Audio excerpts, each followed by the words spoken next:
the area where it is searching to roughly 20,000 square miles of the Atlantic. 2 targets on the ocean floor were finally examined today. Some people thought they might be the crew compartment. A closer inspection revealed they were a helicopter and a small airplane.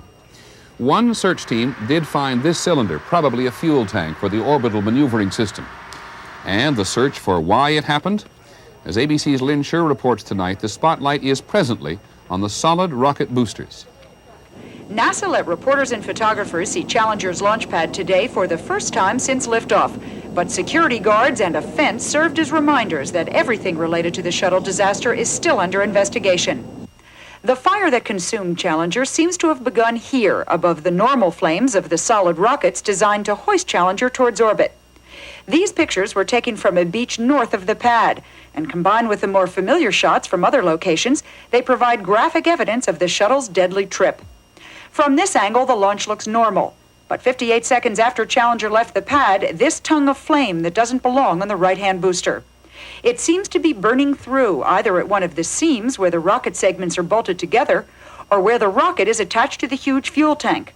And the flame seems to be the source of the plume clearly visible in the more familiar angle. As the unusual flame grows, it climbs up the stack, now a bright orange torch aimed at the shuttle and its fuel tank. Some 13 seconds after it first appears, the shuttle is destroyed. Solid rockets are simply giant firecrackers, a steel casing filled with hard rubbery fuel. The rocket is ignited by a fireball that sends the flame down a hollow core. The fuel burns from the inside out, building up pressure that's channeled down the nozzle to provide more than 2 million pounds of thrust. A leak or rupture anywhere in the structure would obviously dilute the thrust and endanger the flight. And there have been published reports that Challenger's right rocket booster lost power before the explosion. American shuttle astronauts are the only humans in the world who ride into space alongside solid rockets. In fact, NASA had so much confidence in their 2 firecrackers that they had no sensors measuring their temperatures during ascent. The problem with firecrackers is they cannot be stopped once they're lit. That's why NASA provides no realistic escape plan for the crew during the booster's 2-minute burn. Shuttle crews never even train with their entire control team for a ditch during that time. The one previous problem with the solid rocket booster turned up after the 8th shuttle blasted off. It turned out the nozzle on one booster had come close to burning through.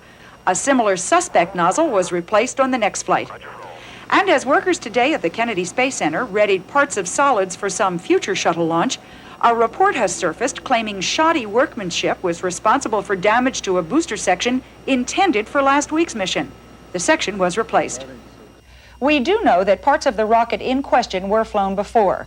What we don't know is whether Morton Thiokol, who makes the rockets, made a mistake in production, or whether United Space Boosters who service the rockets may have mishandled them.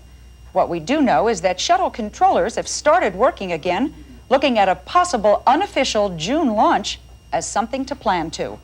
Lynn Scher, ABC News, Johnson Space Center, Houston.